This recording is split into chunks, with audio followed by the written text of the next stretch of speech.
The ocean breeze from her office window turned cold against her skin as Zara scrolled through her phone. There it was, a photo of her sister, Clara, grinning from a luxury cabana in Maui. A cocktail in one hand, a diamond bracelet glinting under the Hawaiian sun. The same sister who'd cried just a week earlier about being too broke to help with their mother's hospital bills. Another ping. Another post. Living my best life. No regrets. Zara zoomed in. In the reflection of Clara's sunglasses, she spotted something, a flash of gold. Her own corporate card, the one she'd reported missing 3 weeks ago, peeking from Clara's wallet. Her chest tightened. She called immediately. "How much, Clara?" she demanded. Laughter spilled through the speaker. "About 100 grand, Clara said lightly. "Relax. I left enough for Mom's little surgery." Zara's hand trembled as she gripped her desk. "That card isn't in my name, Clara. It's under my LLC. Do you realize what you've done?" Silence, then confusion. "Wait, what do you mean?" Zara's voice was calm, but icy. "You've just committed corporate fraud, a federal offense. And congratulations, you documented every bit of it on Instagram." Clara's breath hitched. "You wouldn't," she whispered. Zara's heart ached. "You already did." That moment marked the beginning of Zara's reckoning, not only with her sister's betrayal but with a lifetime of being treated as the family's safety net. She was 29, the founder and CEO of Brightline Marketing Solutions, a firm she'd built from scratch. She'd worked through holidays, skipped vacations, and poured every spare dollar into the business. Meanwhile, Clara had always been the golden child, adored, excused, and entitled. Growing up, their mother, Evelyn, called Zara the dependable one. That meant every bill, every crisis, every bailout landed on her shoulders. When Evelyn needed surgery, costly but not urgent, Zara opened a personal credit line to help. But Clara had found something easier, Zara's corporate gold card. Zara still remembered confronting her mother that evening. "Mom, did you give Clara my corporate card?" Evelyn didn't even flinch. "I thought it was mine," she said, pulling it from her purse and handing it casually to Clara. No apology. No shame. Just entitlement wrapped in maternal authority. Zara stared in disbelief. "That's company property, Mom. We're family," Evelyn replied. "Stop being dramatic." That night, Zara sat alone in her apartment, lights off, laptop glowing. Transaction after transaction scrolled across the screen. Luxury hotels, designer boutiques, first-class tickets. The total blinked at her, $147,825. Each charge was a slap. Each receipt a betrayal. But Clara had made a critical mistake. She thought she was stealing from her sister. She was actually stealing from Brightline Marketing Solutions LLC, a registered corporation with insurance, fraud protection, and a fierce attorney named Tessa Moore. Civil or criminal? Tessa asked the next morning, her tone cool as she reviewed the charges. Zara hesitated. "Both," she whispered finally. The word felt strange, but liberating. "Then let's move fast," Tessa said. "We'll freeze the account and file a report. She'll learn soon what corporate fraud really means." "Will this hurt my business?" Zara asked quietly. "No," Tessa replied. "But it will hurt her. Are you ready for that?" Zara thought of the years she'd said yes when she should have said no. The unpaid loans, the missed birthdays, the guilt calls. She looked up, her jaw set. "Yes, I'm ready." Within days, the machine of justice started turning. The bank froze the card, the insurance company opened an investigation, and every one of Clara's glamorous posts became evidence. At midnight, the first text came. "You wouldn't dare do this. We're family." The words triggered the old reflex, to fix, to forgive, to fold. But this time, Zara didn't reply. She forwarded the text to Tessa instead. "More evidence," she wrote. "Perfect," came the reply. "Shows consciousness of guilt." At 6 the next morning, Evelyn called, voice trembling with practiced fragility. "You need to stop this nonsense," she snapped. "Clara made a mistake. She'll pay you back." "It wasn't a mistake," Zara said, her voice even. It was theft from my business. Evelyn scoffed. So you'll destroy your sister over money? Zara closed her eyes. No. I'm stopping her from destroying me. A thick silence filled the line, decades of manipulation compressed into one pause. If you do this, Evelyn warned, the family will have to choose sides. Zara took a slow breath. They already did. After hanging up, Zara opened a folder she'd labeled "When They Forget." Screenshots of unpaid debts, bank transfers that became vacations, years of text messages begging for one more loan, all neatly organized. She sent everything to Tessa. Context, she wrote. This helps, Tessa replied. It builds a pattern. That evening, Zara posted on her company's Instagram, sometimes the hardest boundaries to set are with the people who taught you not to have any. Supportive comments flooded in. For once, Zara didn't feel guilty for wanting peace. 3 days later, she walked to her car and froze. Her windshield was shattered, glass glittering across the seats like frost. No note. No rock. Just rage made visible. But the cameras she'd installed days earlier had done their job. The footage showed a familiar figure. Not Clara, but her on-again, off-again boyfriend, hoodie up, face still recognizable. Zara sent the clip to Tessa and the police. You're making this too easy, Tessa texted back. Add vandalism and intimidation to the list.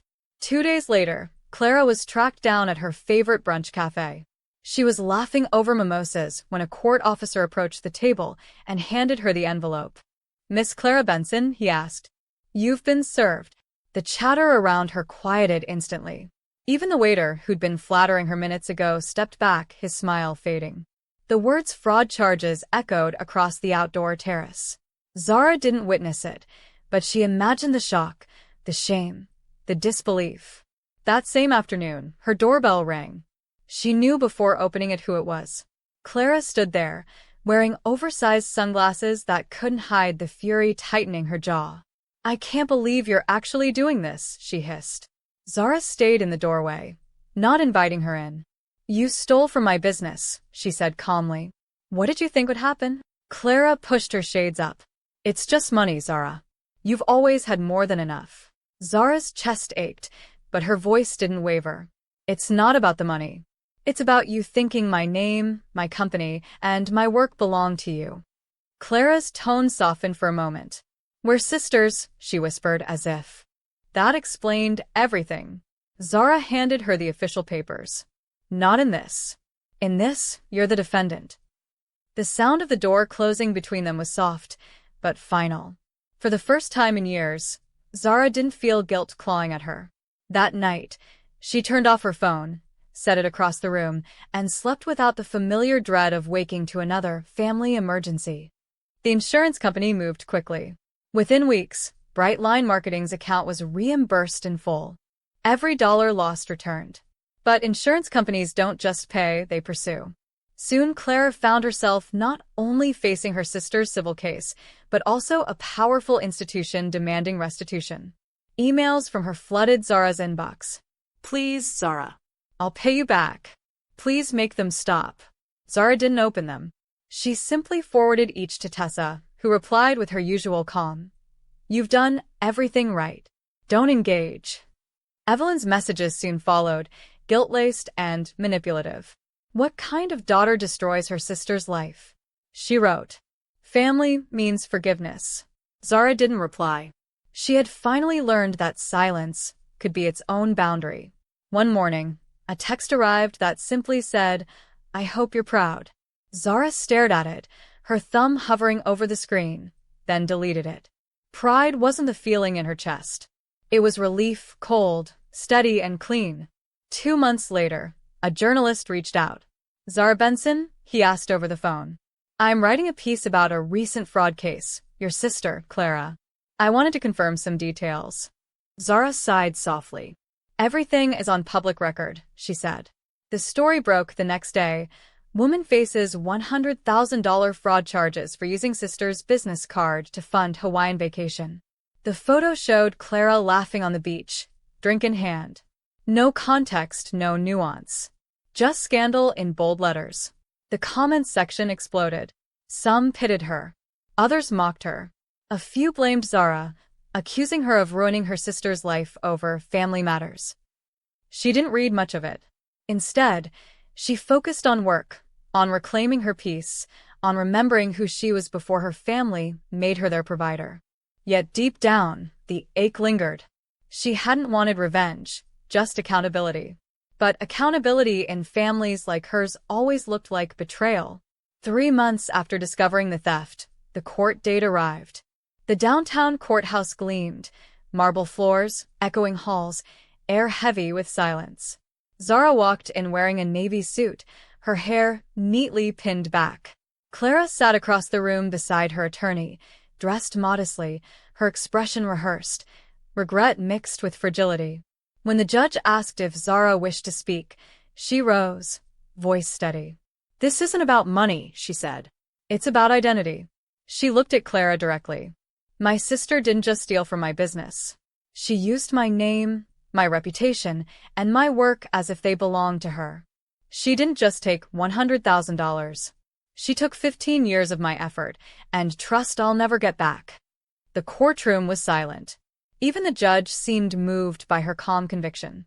When she sat down, Tessa gave her a small nod, the kind of nod that said you did the right thing. The judgment came swiftly. The court ordered restitution, financial monitoring, and the potential seizure of Clara's assets if she defaulted. Criminal charges were avoided at Zara's request. She couldn't go that far, not out of mercy, but because she needed closure, not endless battle. As the judge adjourned, Clara's lawyer whispered something, and she nodded numbly.